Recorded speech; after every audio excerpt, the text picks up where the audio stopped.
Hello दोस्तों, कैसे हैं आप लोग। हमारी आज की कहानी का नाम है दोषी। कानपुर में ममता जी का परिवार रहता था। ममता के दो लड़के थे। ममता ने उनकी शादी कर दी। ममता की दो बहुएं जिनका नाम जानवी और साक्षी था, दोनों एक ही जैसी थीं। बस फर्क इतना था कि साक्षी अमीर घर की बेटी ज़्यादा दहेज लेकर ममता के घर आई थी, जबकि बेचारी जानवी गरीब परिवार से थी। जानवी के परिवार से जितना कुछ बन सका उसके साथ भेज दिया। यही कारण था कि ममता दोनों बहुओं में अंतर करती थी। एक दिन सुबह सुबह, अरे ओ महारानी, अभी तक चाय क्यों नहीं आई, कहते हुए ममता जानवी को आवाज़ लगाई। आज तो 9 बजा डाली। जानवी बोलती है, बस आई माँ जी। जानवी चाय लेकर आती है। साक्षी नीलपेंट लगा रही होती है। तभी ममता साक्षी को बोलती है, यह नीलपेंट अच्छा है ना बेटा। साक्षी, हाँ बहुत अच्छा है। तभी महारानी चाय बना रही थी। यह 56 भोग इतनी देर लगती है। बोलते हुए ममता गुस्से से, अरे वह चीनी खत्म हो गई थी तो गुड़ पीस कर चाय बनाई तो समय लग गया, बोलकर जानवी रुक जाती है। ममता जानवी को बिल्कुल पसंद नहीं करती थी। हालांकि बात यह है कि ममता ने खुद अपने बेटे पंकज के लिए जानवी को खुद पसंद किया था। लेकिन कुछ समय बाद काफ़ी बदलाव आ जाता है। समय के चलते ममता का घर बड़ा होता चला गया और उसकी सोच छोटी। ममता खुद तो काफ़ी मॉडर्न हो गई, लेकिन जानवी का सादा एवं सुंदर व्यवहार ममता को खलने लगा। वहीं दूसरे बेटे नीरज की बहू साक्षी उसे बहुत पसंद थी।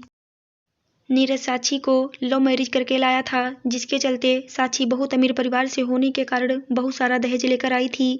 दिन भर जानवी झाड़ू पोछा बर्तन करती थी और इधर साक्षी अपनी सास से कौन सी नीलपेंट अच्छी है करके दिन निकाल देती। सीधे सीधे कहा जाए तो पूरा घर जानवी ने ही संभाल रखा था। ऐसे ही एक दिन ममता ने अपने घर की टी पार्टी रखी तो उसके घर उसकी सब फ्रेंड्स आईं। जानवी ने उनके लिए बहुत अच्छे अच्छे पकवान बनाए। अरे वाह क्या खाना है, उंगलियां ही खा जाऊं, क्या बढ़िया खाना है। क्यों ममता, कौन से होटल से मंगवाया है इतना बढ़िया खाना, उसकी एक फ्रेंड बोली। तभी ममता खुशी से बोलते हुए, होटल से नहीं, यह तो मेरी बहू ने बनाया है। क्या बात कर रही हो, बहू तो मेरी भी हैं, लेकिन इतना बढ़िया नहीं बनाती खाना। अरे क्या बताऊं, मेरी बहू गांव की है ना, तो अच्छा खाना बना ही लेती है। ममता कहती है, ओ जरा अपनी बहू के दर्शन तो कराओ, मन तो कर रहा है उसके हाथ ही चूम लूं। तभी ममता आवाज लगाते हुए, जानवी बेटा, जानवी जरा इधर आओ। तभी जानवी वहां आती है और उसकी फ्रेंड बोली, क्या बात है बेटा, इतना अच्छा खाना कैसे बना लेती हो, मैंने तो साल भर से इतना अच्छा खाना नहीं खाया था। तारीफ के लिए शुक्रिया आंटी जी, अगर आपको मेरा खाना इतना ही पसंद आया तो मैं रोज आपके घर भिजवा दिया करूं। अरे नहीं बेटा, मैं खुद यहाँ आ जाया करूंगी। फिर खाना वाना खाकर सब खुशी खुशी ममता के घर से चले जाते हैं। उनके जाने के बाद ममता ने जानवी से कहा, आज तो बहू तुमने कमाल ही कर दिया, मेरे सभी दोस्त बहुत ही खुश होकर गए हैं, शाबाश। ममता को पहली बार जानवी की तारीफ करते देख साक्षी का माथा गर्म हो जाता है और वह जानवी से बहुत जलने लगती है। और उसी शाम जानवी खाना बना रही होती है। तभी साक्षी चुपके से आती है और जानवी के खाने में ढेर सारी मिर्ची नमक डाल देती है। अब देखती हूँ कैसे यह महारानी इस घर में टिकती हैं, बोलकर साक्षी किचन से निकल जाती है। वहीं डाइनिंग टेबल पर ममता और उसके दोनों लड़के साक्षी खाना खाने बैठी हैं। आज क्या बनाया है हमारी किचन चैंपियन ने, बोलकर ममता पूछती हैं। आज मटर पनीर की सब्जी, मूंग दाल का हलवा और साथ में रायता बनाया है, माँ जी, बोलकर जवाब दी जानवी। जल्दी परोस, भूख से पेट फटा जा रहा है। जानवी सबको खाना परोस दी। जैसे ही ममता ने खाने का टुकड़ा मुंह में लेती हैं, तभी हे भगवान, पानी पानी। क्या हुआ माँ जी, साक्षी पूछती है। पानी दो, पानी का गिलास देती है और पानी पीकर ममता जानवी पर चिल्लाते हुए बोलती हैं, कुलच्छनी, एक दिन तारीफ क्या करती, तू तो सर पर ही चढ़ गई, इतनी मिर्च खिलाकर मारेगी क्या। मम्मी जी, मैंने तो मिर्च बिल्कुल भी, चुप, एकदम चुप, मैं तो कहती थी या भाभी आपको स्वर्ग सिधारना चाहती हैं, बोलकर साक्षी भी आग में घी डालने जैसा काम किया। तू मुझे स्वर्ग सिधारेगी, निकल अभी के अभी मेरे घर से। अरे जाने दो माँ, गलती से डल गया होगा। जानवी का पति पंकज बोलता है, अरे रहने दीजिए भैया, मैंने तो आपको भी माँ की बुराइयां करते देखा, बोलकर साक्षी बात को बढ़ाती है। शादी हुई नहीं कि अपनी बीवी के पल्लू से बंध गए। तभी पंकज बोला, साक्षी अपनी हद में रहो, बड़ों से ऐसे बात करने का कोई हक नहीं तुझे। अरे तू उसे क्या समझा रहा है, अपनी बीवी को समझा, यह तेरे सामने मुझे मारने की साजिश रच रही है और तू चुपचाप इसकी साइड ले रहा है। ममता बोलती है, बस बहुत हो गया, जिस घर में मेरी और मेरी बीवी की इतनी भी इज्जत नहीं, उस घर में अब हमें नहीं रहना। चलो जानवी, सामान पैक करो, अब हम इस घर में एक पल भी नहीं रुकेंगे। यह बोलकर पंकज कमरे में जाता है। हाँ हाँ जा, तुमसे तो यही उम्मीद थी। आज माँ से ऊपर बीवी हो गई है। फिर जानवी और पंकज घर से निकल जाते हैं। कुछ दिनों बाद साक्षी अपनी माँ से बात करते हुए, क्या करूँ माँ, उस महारानी के घर से जाने के बाद सारा काम मुझे ही करना पड़ता है। मैं तो परेशान हो गई हूँ। वो थी तो कम से कम आराम तो मिलता था, अब तो इस बुढ़िया ने परेशान ही कर दिया। हर 1 घंटे में चाय मांगती है। हाँ हाँ ठीक है माँ, जैसा आपने कहा है बिल्कुल वैसा ही करती हूँ, बोलकर कॉल कट कर देती है। थोड़ी देर बाद साक्षी झाड़ू पोछा लाकर अपनी सास के सामने रख देती है। या क्या है बहू? तभी साक्षी बोलती, मैंने बहुत काम कर लिया, अब आपकी बारी। क्या बात कर रही हो बहू, तुम अपनी सास से काम करवाओगी? ममता बोलती हैं, क्यों, सास कोई देवी होती है जो काम नहीं कर सकती? साक्षी कहती है, मुझे बाहर जाना है और कांताबाई 2 दिन काम पर नहीं आई। घर का सारा काम पड़ा है। तभी ममता बोलती है, साक्षी मत भूलो, इस घर की आज भी मालकिन मैं हूँ। मम्मी जी, मैं नहीं, शायद आप भूल रही हैं कि पिछले ही हफ्ते आपने अपनी सारी वसीयत इस घर का मालिक मेरे पति नीरज को बनाया।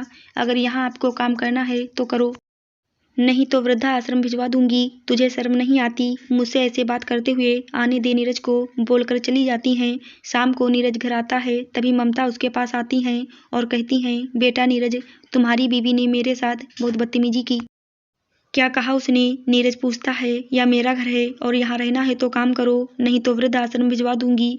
तो इसमें गलत क्या कहा माँ? नीरज बोलता है, और क्यों नहीं कहेगी माँ, याद है ना, आपने भी तो मुझे प्रॉपर्टी के पेपर देते हुए कुछ ऐसे ही कहा था कि या मेरा घर है और मेरे पास ही रहेगा। अरे वो तो सिर्फ साक्षी थी जिसने मुझ पर भरोसा किया, और उसी भरोसे के बदौलत साक्षी ने प्रॉपर्टी पर मेरा नाम लिखवा लिया, वरना आप खुद की मर्जी से मुझे यह प्रॉपर्टी देती आप। माँ, यह आपका और साक्षी का मामला है, आप दोनों आपस में निपट लो। तभी ममता बोलती है, बेटा नीरज, तुम क्या बोल रहे हो? मुझे तुमसे ऐसी उम्मीद नहीं थी, तुम अपनी माँ को घर से निकालने की बात कर रहे हो। तभी नीरज बोलता है, मैंने ऐसा नहीं कहा माँ, बस जैसा साक्षी को ठीक लगे वही होगा, बोलकर नीरज वहाँ से चला जाता है। बस यहीं तक का था। जब ममता शान शौकत से रहीं, उसके बाद तो रोजाना पोछा झाड़ू बर्तन कपड़े करने में ही दिन निकल जाता। ऐसे ही कुछ दिन बाद साक्षी की कुछ दोस्त ममता के घर आईं। तभी साक्षी, मम्मी जी चाय बना दो, मेरे दोस्त आए हैं। बस अभी लाती हूँ, बोलकर ममता चाय लाती हैं।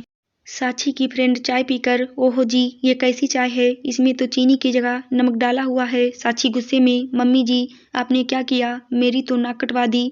ममता बोलती हैं, मुझे माफ़ करना, गलती से नमक चला गया, यह आपने जानबूझकर किया क्योंकि यही चाहती हैं मेरी दोस्त के सामने मेरी इंसल्ट हो। आपको एक काम भी नहीं आता ठीक से, अब बूढ़ी हो चुकी हैं, और जैसा कि आप जानती हैं मैंने कहा था मेरे घर में अगर काम नहीं होगा तो कोई मतलब नहीं। आज ही नीरज से बात करके आपको भिजवाती हूँ वृद्धाश्रम। ममता रोते हुए, नहीं नहीं, ऐसा मत करो बेटा, मैं बुढ़ापे में कहाँ जाऊंगी, मुझे नहीं पता, कहीं भी जाओ, मुझे उससे कोई मतलब नहीं, बोलकर साक्षी वहाँ से चली जाती है। हे भगवान, मैंने पिछले जन्म में क्या पाप किया जो मुझे ऐसी बहू मिली, बोलकर ममता रोती हैं। मैंने हमेशा जानवी को कोसा और उस देवी को घर से निकाल दिया, और आज मेरे साथ वही हो रहा है। तभी साक्षी आ जाती है और बोलती है, अच्छा जी, वह देवी और मैं चुड़ैल, अगर उसकी इतनी याद आ रही है तो जाइए ना, उसी के पास चले जाइए, यहाँ क्यों खड़ी हैं? साक्षी बहुत गुस्सा हो जाती है और ममता को धक्के मारकर घर से बाहर निकाल देती है। बेचारी ममता बुढ़ापे में रोते रोते दर दर भटकती हैं। भटकते भटकते वह बाजार में पहुंचती हैं। बाजार के सामने एक दुकान के बाहर बैठकर वह अपनी पीड़ा को थोड़ा कम करने की कोशिश करती हैं। तभी ममता को पीछे से एक आवाज़ आती है, माँ आप यहाँ क्या कर रही हो? तभी ममता देखती तो उसकी बड़ी बहू जानवी सामने खड़ी होती है। जानवी बोलती है, क्या हुआ माँ, क्यों रो रही हो, सब ठीक तो है ना? तभी ममता, जानवी बेटा मुझे माफ़ कर दो, मैं तेरी दोषी हूँ। अरे माँ, आप क्यों मुझसे माफ़ी मांगती हो, आप मुझसे बड़ी हो। जानवी बोलती, बस अब रोना बंद करें और मुझे बताएं क्या हुआ। तभी ममता साक्षी की सारी बात बता देती है कि कैसे साक्षी ने उसकी ज़िंदगी नर्क बना दी और धक्के मारकर बाहर निकाल दिया। जानवी बोलती है, आप चिंता मत करो, अभी आपकी दूसरी बेटी जिंदा है, चलो अब मेरे घर चलो, बोलकर जानवी अपने साथ अपने घर ले जाती है। और पंकज अपनी माँ को देखकर बहुत खुश होता है। ममता पंकज से भी अपने किए की माफ़ी मांगती है। और ममता को अब सब समझ आ जाता है कि हर चमकती चीज़ सोना नहीं होती। फिर तीनों माँ बेटे और बहू खुशी खुशी साथ में रहने लगते हैं। आशा करती हूँ दोस्तों आपको हमारी कहानी ज़रूर अच्छी लगी होगी। कहानी अच्छी लगी हो तो चैनल को लाइक, सब्सक्राइब, शेयर ज़रूर करें। धन्यवाद।